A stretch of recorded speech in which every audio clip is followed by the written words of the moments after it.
ನಮಸ್ಕಾರ. National TV special ಸೆಗ್ಮೆಂಟ್ಗೆ ತಮ್ಮೆಲ್ಲರಿಗೂ ಕೂಡ ಹಾರ್ಟ್ಲಿ ವೆಲ್ಕಮ್. ನಾನು ಪಲ್ಲವಿ ಎನ್ ರಾಜ್.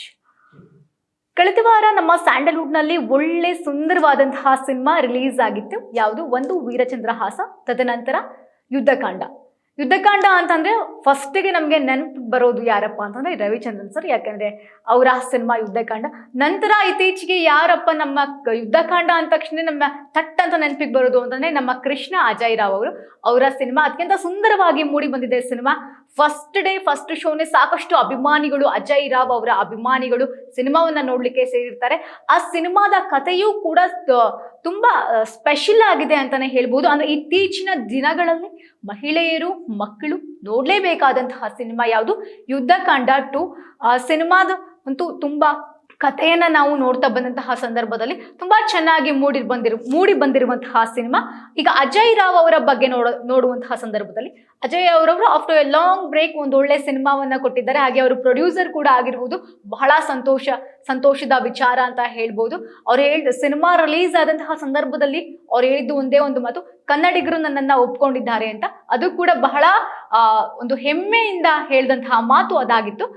ಅವ್ರ ಬಗ್ಗೆ ನಾವು ನೋಡ್ತಾ ಹೋದಂತಹ ಸಂದರ್ಭದಲ್ಲಿ ಇಡೀ ಸ್ಯಾಂಡಲ್ವುಡ್ ಅಜಯ್ ರಾವ್ ಅವರ ಯುದ್ಧಕಾಂಡ 2 ಸಿನಿಮಾಕ್ಕೆ ಬೆಂಬಲವನ್ನ ಕೊಟ್ಟಿರುವಂತದ್ದು ಸ್ವತಃ ಅಜಯ್ ರಾವ್ ಅವರು ನಿರ್ಮಾಣ ಮಾಡಿರುವಂತಹ ಸಿನಿಮಾ ಯುದ್ಧಕಾಂಡ 2 ಆಗಿರುತ್ತೆ. ಅಂದ್ರೆ ಒಂದು ಕೋರ್ಟ್ ಟ್ರೆಂಡ್ ಅನ್ನೋದು ನಮ್ಮ ಸ್ಯಾಂಡಲ್ವುಡ್ ನಲ್ಲಿ ನಾವು ನೋಡೋದು ಬಹಳ ಕಡಿಮೆಯಾಗಿರುತ್ತೆ. ಯಾಕಂದ್ರೆ ಬಾಲಿವುಡ್ ನಲ್ಲಿ ಈ ಟ್ರೆಂಡ್ ಹೆಚ್ಚಾಗಿದೆ. ಬಾಲಿವುಡ್ ನಲ್ಲಿ ಯಾವುದೇ ಒಂದು ಸಿನಿಮಾ ಬಂದ್ರೂ ಕೂಡ ಅಟ್ಲೀಸ್ಟ್ ಒಂದೇ ಒಂದು ಸೀನ್ ಆದ್ರೂ ಕೂಡ ಕೋರ್ಟ್ ಇಂದು ಒಂದು ಟ್ರೆಂಡ್ ಇದ್ದೇ ಇರುತ್ತೆ. ಅದೇ ರೀತಿ ನಮ್ಮ ಸ್ಯಾಂಡಲ್ವುಡ್ ನಲ್ಲಿ ಅಜಯ್ ರಾವ್ ಅವರು ಆ ಒಂದು ಟ್ರೆಂಡ್ ನ ಫಾಲೋ ಮಾಡಿದರೆ ಇದು ಫಸ್ಟ್ ಮೂವಿ ಅಂತಾನೆ ಹೇಳ್ಬೋದು. ಅದನ್ನ ಹೊರತುಪಡಿಸಿ ಈ ಒಂದು ಸಿನಿಮಾದಲ್ಲಿ ಏನಿದೆ, ಜನ ಯಾಕೆ ಸಿನಿಮಾವನ್ನ ನೋಡ್ಬೇಕು, ಒಂದು ಸಿನಿಮಾ ಬಿಡುಗಡೆಯಾಗಿ 5 ದಿನ ಅಂತೂ ಕಂಪ್ಲೀಟ್ ಆಗಿದೆ. ಸಿನಿಮಾದ ಕಲೆಕ್ಷನ್ ಏನಿದೆ, ಎಷ್ಟು ಬಜೆಟ್ ಅನ್ನ ಹಾಕಿದ್ರು ಸಿನಿಮಾಗೆ, ವಾಪಸ್ ಎಷ್ಟು ಬಂದಿದೆ, ಅದನ್ನೆಲ್ಲ ನಾವು ನೋಡ್ತಾ ಹೋದಂತಹ ಸಂದರ್ಭದಲ್ಲಿ ಸ್ವತಃ ಅಜಯ್ ರಾವ್ ಅವರು ಹೇಳಿರುವಂತಹ ಪ್ರಕಾರ ಈ ಒಂದು ಯುದ್ಧಕಾಂಡ 2 ಅನ್ನೋ ಸಿನಿಮಾಗೆ 6 ರಿಂದ 8 ಕೋಟಿ ಏನು ಬಜೆಟ್ ಅನ್ನ ಹಾಕಿದ್ದಾರೆ. ಅಂದ್ರೆ 8 ಕೋಟಿ ರೂಪಾಯಿಗಳನ್ನ ಹಾಕಿದ್ದಾರೆ. ಅಷ್ಟು ವಾಪಸ್ ಬಂದ್ಬಿಡ್ತಾ ಅಂತ ನೀವು ಕೂಡ ಪ್ರಶ್ನೆ ಮಾಡ್ಬೋದು. ಅಂದ್ರೆ ರಿಲೀಸ್ ಆಗಿರೋದು ಜಸ್ಟ್ ಒಂದು 5 ದಿನ ಕಂಪ್ಲೀಟ್ ಆಗಿದೆ. ಅಷ್ಟು ವಾಪಸ್ ಬರ್ಲಿಕ್ಕೆ ಸಾಧ್ಯವಿಲ್ಲ ಇಷ್ಟು ಬೇಗನೆ. ಇನ್ನು ನಮ್ಮ ವೀಕ್ಷಕರು, ಸಿನಿಮಾವನ್ನ ನೋಡುವಂತಹ ಪ್ರೇಕ್ಷಕರು ಸಿನಿಮಾವನ್ನ ಒಳ್ಳೆ ಮನಸ್ಸಿನಿಂದ ಬೇಗ ನೋಡಿದ್ರೆ ಖಂಡಿತವಾಗಿಯೂ ಬಂದೇ ಬರುತ್ತೆ. ಅದನ್ನ ಹೊರತುಪಡಿಸಿ ಸಿನಿಮಾದಲ್ಲಿ ಏನು ಇದೆ ಅದನ್ನ ನಾವು ನೋಡೋದಾದ್ರೆ, ಮುಖ್ಯ ಭೂಮಿಕೆಯಲ್ಲಿ ಯಾರ್ಯಾರು ನಟಿಸಿದ್ದಾರೆ, ಯಾರ್ಯಾರ ಪಾತ್ರ ಏನು, ಅದನ್ನೆಲ್ಲ ನೋಡ್ತಾ ಹೋಗೋದಾದ್ರೆ ಸಿನಿಮಾ ಮೂರು ದಿನಗಳಲ್ಲೂ ಕೂಡ ಒಳ್ಳೆಯ ಒಂದು ರೆಸ್ಪಾನ್ಸ್ ನ ಗಳಿಸ್ಕೊಂಡಿರುವಂಥದ್ದು ಕಂಪ್ಲೀಟ್ ಆಗಿ. ಅಂದ್ರೆ ಮುಖ್ಯ ಭೂಮಿಕೆಯಲ್ಲಿ ನಾವು ನೋಡಬಹುದು ಅಜಯ್ ರಾವ್ ಅವರಿದ್ದಾರೆ. ನಂತರ ಅರ್ಚನಾ ಜೋಯಿಸ್ ಅವ್ರ ಬಗ್ಗೆ ಅಂತೂ ಮಾತನಾಡುವಂತಹ ಅವಶ್ಯಕತೆನೇ ಇಲ್ಲ. ಯಾಕಂದ್ರೆ ಅದ್ಭುತವಾಗಿ ಒಂದು ಕತೆಗೆ ಯಾವ ರೀತಿ ಪಾತ್ರ ಬೇಕು ಅದನ್ನ ಕಟ್ಕೊಂಡಿರುವಂಥದ್ದು. ನಂತರ ನಾವು ನೋಡ್ತಾ ಹೋದಂತಹ ಸಂದರ್ಭದಲ್ಲಿ ಸಾಕಷ್ಟು ಕಲಾವಿದರು ಆಕ್ಟ್ ಮಾಡಿರುವಂಥದ್ದು. ವಿಶೇಷವಾಗಿ ಪ್ರಕಾಶ್ ಬೆಳವಾಡಿ ಅವರ ಅಭಿನಯವು ಕೂಡ ಬಹಳ ಸುಂದರವಾಗಿ ಮೂಡಿ ಬಂದಿರುವಂಥದ್ದು ಈ ಸಿನಿಮಾದಲ್ಲಿ. ಫಸ್ಟ್ ಡೇ ಫಸ್ಟ್ ಶೋ ನೋಡಿದಂತಹ ಫ್ಯಾನ್ಸ್ ಹೇಳಿದಿಷ್ಟೇ, ಒಂದೇ ಒಂದು ಮಾತು: ಎಲ್ರು ಕೂಡ ಬಂದು ನೋಡ್ಬೇಕಾದಂತಹ ಸಿನಿಮಾ. ಅಂದ್ರೆ ಮಹಿಳಾ ದೌರ್ಜನ್ಯದ ಕುರಿತು ಇರುವಂತಹ ಸಿನಿಮಾವನ್ನ ಎಲ್ರೂ ಕೂಡ ನೋಡ್ಲೇಬೇಕು.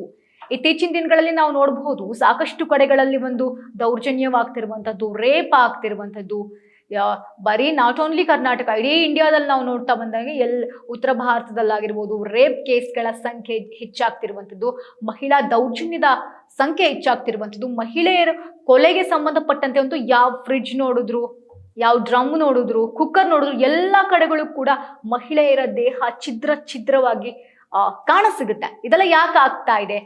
ಎಲ್ಲದರ ಕುರಿತು ಮಾಡಿರುವಂತಹ ಸಿನಿಮಾವೇ ಯುದ್ಧಕಾಂಡ 2. ಎಲ್ಲರೂ ಕೂಡ ನೋಡ್ಲೇಬೇಕಾದಂತಹ ಸಿನಿಮಾ ಯುದ್ಧಕಾಂಡ 2 ಆಗಿರುತ್ತೆ. ಮುಖ್ಯ ಭೂಮಿಕೆಯಲ್ಲಿ ಅಜಯ್ ರಾವ್ ಅವರಿದ್ದಾರೆ.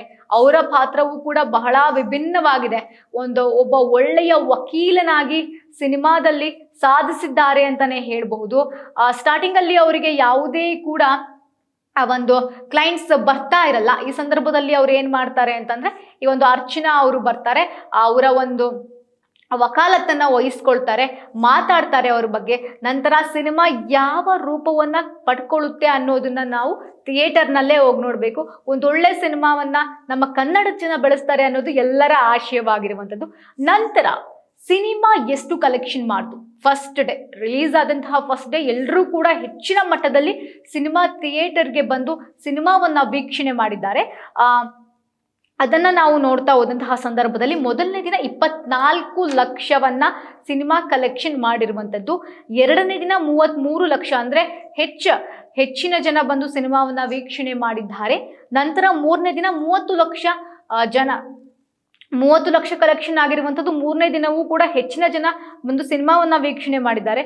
ನಾಲ್ಕನೇ ದಿನ 32 ಲಕ್ಷ ಅಂದ್ರೆ 2 ಲಕ್ಷ ಹೆಚ್ಚಿಗೆ ಕಲೆಕ್ಷನ್ ಆಗಿರುವಂಥದ್ದು. ಕಂಪ್ಲೀಟ್ ಆಗಿ ಸಿನಿಮಾದ ಒಂದು ಬಜೆಟ್ 6 ರಿಂದ 8 ಕೋಟಿ ಅಂತ ಹೇಳಿದ್ರು. ಸಿನಿಮಾ 4 ದಿನಗಳಲ್ಲಿ ಕಲೆಕ್ಟ್ ಮಾಡಿರುವಂಥದ್ದು 1.19 ಕೋಟಿ ಹಣವನ್ನ ಕಲೆಕ್ಟ್ ಮಾಡಿರುವಂಥದ್ದು. ಅಂದ್ರೆ ಈ ಸಿನಿಮಾ ಟ್ರೈಲರ್ ಆಗಿರಬಹುದು, ಟೀಸರ್ ಆಗಿರಬಹುದು, ಎರಡರಿಂದಲೂ ಕೂಡ ಸಾಕಷ್ಟು ಜನಪ್ರಿಯತೆಯನ್ನ ಪಡ್ಕೊಂಡಿತ್ತು. ಹೆಚ್ಚಿನ ಜನ ಬಂದು ನಾವು ಸಿನಿಮಾವನ್ನ ಥಿಯೇಟರ್ ನಲ್ಲೇ ನೋಡ್ತೀವಿ ಅಂತ ಸ್ವತಃ ಜನರು ಹೇಳಿರುವಂತಹ ಮಾತಿದು. ಸೊ ಅದರಂತೆಯೂ ಕೂಡ ಜನ ನಡೆದುಕೊಳ್ತಿದ್ದಾರೆ ಅಂತ ನಾವು ಅಂದ್ಕೊಂತೀವಿ.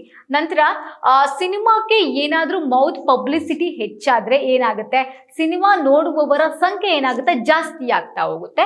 ಆಗ್ಲೂ ಕೂಡ ಜನರು ಬರುವಂತಹ ನಿರೀಕ್ಷೆ ಹೆಚ್ಚಿರುತ್ತೆ.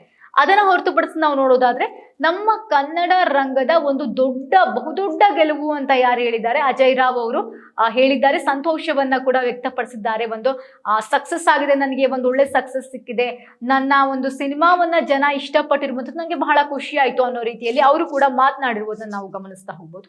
ನಂತರ ಈ ಸಿನಿಮಾದಲ್ಲಿ ಏನೇನಿದೆ, ಸಿನಿಮಾವನ್ನ ಯಾಕೆ ನೋಡ್ಬೇಕು, ಕೆಲವೊಬ್ರು ಈ ಪ್ರಶ್ನೆಯನ್ನ ಕೇಳ್ಬೋದು. ಈಗ ಯಾವುದೇ ಹೊಸ ಸಿನಿಮಾ ಬಂತು ಅಂದ್ರೂ ಜನ ಕೇಳೋ ಒಂದೇ ಒಂದು ಪ್ರಶ್ನೆ ಏನಪ್ಪಾ ಅಂದ್ರೆ, ಈ ಸಿನಿಮಾವನ್ನ ನಾವು ಯಾಕೆ ನೋಡ್ಬೇಕು ಅಂತ ಜನ ಕೇಳ್ತಾರೆ.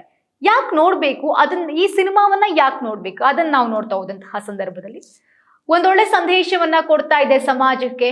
ಇತ್ತೀಚಿನ ದಿನಗಳಲ್ಲಿ ಏನಾಗ್ತಿರುವಂತದ್ದು, ಮಹಿಳೆಯರ ಮೇಲಿನ ದೌರ್ಜನ್ಯಕ್ಕೆ ಸಂಬಂಧಪಟ್ಟಂತಹ ಸಿನಿಮಾ ಇದಾಗಿದೆ. ತಾಂತ್ರಿಕವಾಗಿ ಸಿನಿಮಾ ತುಂಬಾ ಟೆಕ್ನಿಕಲಿ ಸ್ಟ್ರಾಂಗ್ ಆಗಿರುವಂಥದ್ದು. ಟೆಕ್ನಿಕಲ್ ಟೀಮ್ ಕೂಡ ಬಹಳ ಸ್ಟ್ರಾಂಗ್ ಆಗಿರೋದನ್ನ ನಾವು ನೋಡ್ಬೋದು. ಅಂದ್ರೆ ಬಾಲಿವುಡ್ ರೀತಿಯಲ್ಲಿ ಅಜಯ್ ರಾವ್ ಅವರು ನ್ಯೂ ಟ್ರೆಂಡ್ ಅನ್ನ ನಮ್ಮ ಸ್ಯಾಂಡಲ್ವುಡ್ ನಲ್ಲಿ ಸೃಷ್ಟಿ ಮಾಡಿರುವಂಥದ್ದು. ಇದು ಕೂಡ ಬಹಳ ಸ್ಪೆಷಲ್ ಅಂತ ಹೇಳ್ಬೋದು. ನಂತರ ಮಹಿಳೆಯರು ಹಾಗೆ ಮಕ್ಕಳ ಮೇಲಿನ ದೌರ್ಜನ್ಯದ ಕುರಿತಾದ ಸಿನಿಮಾ ಇದಾದ್ರಿಂದ ಮಹಿಳೆಯರು ಹಾಗೂ ಮಕ್ಕಳು ಎಲ್ಲರೂ ಕೂಡ ಬಂದು ಸಿನಿಮಾವನ್ನ ನೋಡ್ಬೇಕು. ಸೊ ಅದು ಏನಾಗುತ್ತೆ ಅಂತಂದ್ರೆ ಒಂದು ನಾವು ತಿಳ್ಕೊಳ್ಳೋಕೆ ಸಾಕಷ್ಟಿದೆ ಸಿನಿಮಾದಲ್ಲಿ. ಬರೀ ಕತೆ ಮಾತ್ರವಲ್ಲ, ಹಾಡು ಮಾತ್ರವಲ್ಲ, ಎಂಟರ್ಟೈನ್ಮೆಂಟ್ ಮಾತ್ರವಲ್ಲ, ಅದನ್ನು ಹೊರತುಪಡಿಸಿಯೂ ಕೂಡ ಸಿನಿಮಾದಲ್ಲಿ ಸಾಕಷ್ಟು ಅಂಶಗಳಿರುತ್ತೆ. ಅದನ್ನು ಕೂಡ ಈ ಸಿನಿಮಾದಲ್ಲಿ ನಾವು ತಿಳಿದುಕೊಳ್ಬಹುದು. ಒಂದು ಒಳ್ಳೆಯ ಸಿನಿಮಾ ಅಂತಾನೆ ಹೇಳ್ಬೋದು, ಮಹಿಳೆಯರು ಹಾಗೆ ಮಕ್ಕಳಿಗೆ ಸಂಬಂಧಪಟ್ಟಂತೆ. ಅದನ್ನು ಹೊರತುಪಡಿಸಿ ಹೆಚ್ಚಾಗಿ ಮಹಿಳೆಯರಿಗೆ ದೌರ್ಜನ್ಯವಾಗ್ತಿರುವಂಥದ್ದು ಪ್ರಸ್ತುತ ಇತ್ತೀಚಿನ ದಿನಗಳಲ್ಲಿ ನಾನು ಆವಾಗಲೇ ಹೇಳ್ದಂಗೆ ಯಾವ ಡ್ರಮ್ ನೋಡಿದ್ರು, ಯಾವ ಫ್ರಿಡ್ಜ್ ನೋಡಿದ್ರು, ಕುಕ್ಕರ್ ಅಲ್ಲಿ ನೋಡಿದ್ರು ಮಹಿಳೆಯರ ದೇಹ ಪೀಸ್ ಆಗಿ ಸಿಕ್ಕಿರುವಂಥದ್ದು. ಸೊ ಈ ಒಂದು ಕಾರಣಕ್ಕೆ ದೌರ್ಜನ್ಯವನ್ನ ತಡೆಗಟ್ಟುವಲ್ಲಿ ಈ ಸಿನಿಮಾವನ್ನ ನೋಡ್ಬೇಕು. ನಾವು ಕೂಡ ದೌರ್ಜನ್ಯ ತಡೆಗಟ್ತೀವಿ ಅನ್ನೋದು ಸಿನಿಮಾವನ್ನ ಕೂಡ ಇಲ್ಲಿ ನೋಡ್ಬೇಕಾಗತ್ತೆ. ಸೊ ಅದಾಗಿ ಇನ್ನೊಂದು ನಿರ್ದೇಶಕರ ಬಗ್ಗೆ ನಾವು ಹೇಳ್ತಾ ಹೋದಂತಹ ಸಂದರ್ಭದಲ್ಲಿ, ಕಥೆಯ ಬಗ್ಗೆ ಹೇಳ್ತಾ ಹೋದಂತಹ ಸಂದರ್ಭದಲ್ಲಿ ನೇರವಾಗಿ ಕಥೆಯನ್ನ ಕನ್ವೆ ಮಾಡಿದ್ದಾರೆ. ಅಂದ್ರೆ ನಮ್ ಕಡೆ ಒಂದು ಮಾತಿದೆ, ಕೊಂಕಣ ಸುತ್ತಿ ಮೈಲಾರಕ್ಕೆ ಬರ್ತಾರೆ ಅಂತ. ಆ ರೀತಿ ಇಲ್ಲಿ ಎಲ್ಲೂ ಕೂಡ ಆಗಿಲ್ಲ. ಕಥೆಯನ್ನ ಡೈರೆಕ್ಟ್ ಆಗಿ ಏನ್ ಹೇಳ್ಬೇಕು ಆ ಹಿಟ್ ಅನ್ನ ಮಾಡಿದ್ದಾರೆ. ಕಥೆಯು ಕೂಡ ಡೈರೆಕ್ಟ್ ಆಗಿ ಇಲ್ಲಿ ಹೇಳಿದ್ದಾರೆ ನಿರ್ದೇಶಕ ಪವನ್ ಅವರು. ಇದು ಕೂಡ ಬಹಳ ಒಂದು ಸುಂದರವಾಗಿರುವಂತಹ ವಿಚಾರ ಅಂತಾನೆ ಹೇಳ್ಬೋದು. ಅದನ್ನ ಹೊರತುಪಡಿಸಿ ಅಜಯ್ ರಾವ್ ಅವ್ರನ್ನ ನಾವು ಲವರ್ ಬಾಯ್ ಆಗಿ ಹೆಚ್ಚಿನದಾಗಿ ನಾವು ನೋಡ್ತಾ ಇದ್ವಿ. ಸೊ ಈ ಸಂದರ್ಭದಲ್ಲಿ ಅವ್ರನ್ನ ಬಹಳ ಬೇರೆ ಶೇಡ್ ನಲ್ಲೇ ನಾವು ಅವ್ರನ್ನ ನೋಡ್ತೀವಿ. ಅವನ್ನ ಬೇರೆ ಶೇಡ್ ನಲ್ಲೇ ಈ ಸಿನಿಮಾದಲ್ಲಿ ನಾವು ನೋಡ್ತೀವಿ. ಸಿನಿಮಾ ಅಂತಂದ್ರೆ ಬರೀ ಮನೋರಂಜನೆ, ಪ್ರೀತಿ, ಪ್ರೇಮ ಮಾತ್ರವಲ್ಲ, ಅದನ್ನ ಹೊರತುಪಡಿಸಿಯೂ ಕೂಡ ಸಿನಿಮಾದಲ್ಲಿ ಸಾಕಷ್ಟು ಅಂಶಗಳಿರುತ್ತೆ. ಅದನ್ನ ತಿಳ್ಕೊಳ್ಬೇಕು ಅನ್ನೋರಿಗೆ ಈ ಸಿನಿಮಾ ಒಂದು ಉತ್ತಮವಾಗಿದೆ, ಒಂದು ಉತ್ತಮವಾದಂತಹ ಉದಾಹರಣೆ ಅಂತ ಹೇಳ್ಬೋದು. ಈ ಒಂದು ಸಿನಿಮಾವನ್ನ ನೋಡಿದ್ರೆ ಕಂಪ್ಲೀಟ್ ಆಗಿ ಏನೇನೆಲ್ಲ ಅವಶ್ಯಕತೆ ಇದೆ ಪ್ರಸ್ತುತ ಮಹಿಳೆಯರಿಗೆ ಸಂಬಂಧಪಟ್ಟಂತೆ, ಅವರಿಗೆ ದೌರ್ಜನ್ಯ ಅನ್ನೋದು ಕೂಡ ಸಾಕಷ್ಟು ವಿಧಗಳಲ್ಲಿ ದೌರ್ಜನ್ಯವಾಗ್ತಾ ಇದೆ. ಈ ಒಂದು ಪೇಸ್ ಅಲ್ಲಿ ನಾವು ನೋಡ್ತಾ ಇರ್ಬೋದು ಇತ್ತೀಚಿನ ದಿನಗಳಲ್ಲಿ. ಅದನ್ನು ಕೂಡ ಕಂಪ್ಲೀಟ್ ಆಗಿ ಸಿನಿಮಾದಲ್ಲಿ ತೋರಿಸುವಂತಹ ಪ್ರಯತ್ನವನ್ನ ಮಾಡಿರುವಂತದ್ದು. ಸೊ ಈ ಸಿನಿಮಾವನ್ನ ನೋಡ್ಲೇಬೇಕು ಅನ್ನೋದು ಎಲ್ಲರ ಆಶಯವಾಗಿರುವಂತದ್ದು. ಹಾಗೇನೆ ಕಲೆಕ್ಷನ್ ವೈಸ್ ಗಳಲ್ಲೂ ಕೂಡ ನಾವು ನೋಡ್ತಾ ಹೋದಂತಹ ಡೇ ಬೈ ಡೇ ಏನಾಗ್ತಾ ಇದೆ, ಕಲೆಕ್ಷನ್ ಹೆಚ್ಚಾಗ್ತಾನೆ ಇದೆ. ಅಂದ್ರೆ ಹೆಚ್ಚಿನ ಜನ ಬಂದು ಸಿನಿಮಾವನ್ನ ನೋಡ್ತಾ ಇರುವಂತದನ್ನ ನಾವು ನೋಡ್ಬೋದು. ಅಜಯ್ ರಾವ್ ಅವ್ರನ್ನ ನಾವು ಬೇರೆ ಒಂದು ಶೇಡ್ ನಲ್ಲೇ ಈ ಸಿನಿಮಾದಲ್ಲಿ ನೋಡ್ತಾ ಇದೀವಿ. ಅದು ಕೂಡ ಒಂದು ಅಂತಾನೆ ಹೇಳ್ಬೋದು. ಆಫ್ಟರ್ ಎ ಲಾಂಗ್ ಟೈಮ್ ಅವರು ಒಂದು ಬ್ರೇಕ್ ಅನ್ನ ಪಡೆದುಕೊಂಡು ಬಂದು ಸಿನಿಮಾವನ್ನ ಆಕ್ಟ್ ಮಾಡಿರುವುದು, ಜೊತೆಗೆ ನಿರ್ಮಾಣವೂ ಕೂಡ ಮಾಡಿರುವಂತದ್ದು. ಇದರಿಂದ ಅವರಿಗೂ ಕೂಡ ಬಹಳ ಸಂತೋಷವಾಗಿರೋದನ್ನ ನಾವು ಗಮನಿಸ್ತಾ ಇರಬಹುದು. ಹಾಗೇನೆ ಇತ್ತೀಚಿನ ದಿನಗಳಲ್ಲಿ ಸಿನಿಮಾ ಅಂತ ಬಂದಾಗ ಬರೀ ಪ್ರೀತಿ, ಪ್ರೇಮ, ಪ್ರಣಯ, ಮನರಂಜನೆ, ಎಂಟರ್ಟೈನ್ಮೆಂಟ್ ಬರೀ ಇಷ್ಟೇ ಆಗಿರುತ್ತೆ. ಆದ್ರೆ ಅದೆಲ್ಲವನ್ನು ಕೂಡ ಹೊರತುಪಡಿಸಿ ಒಂದು ಒಳ್ಳೆಯ ಸಿನಿಮಾ, ಒಂದು ತಿಳಿದು ಇಡೀ ಸಮಾಜ ತಿಳಿದುಕೊಳ್ಳೇಬೇಕಾದಂತಹ ಸಿನಿಮಾ ಅಂತಂದ್ರೆ ಯಾವುದು ಅಂತಂದ್ರೆ ಯುದ್ಧಕಾಂಡ 2 ಅಂತ ಹೇಳ್ಬೋದು. ನೀವು ಕೂಡ ಕನ್ನಡದ ಸಿನಿಮಾಗಳನ್ನ ಥಿಯೇಟರ್ಗೆ ಹೋಗಿ ನೋಡಿ ಅಂತ ಹೇಳ್ತಾ ಕಾರ್ಯಕ್ರಮಗಳನ್ನ ಮುಗಿಸ್ತಾ ಇದ್ದೀನಿ. ನೋಡ್ತಾ ಇರಿ ನ್ಯಾಷನಲ್ ಟಿವಿ.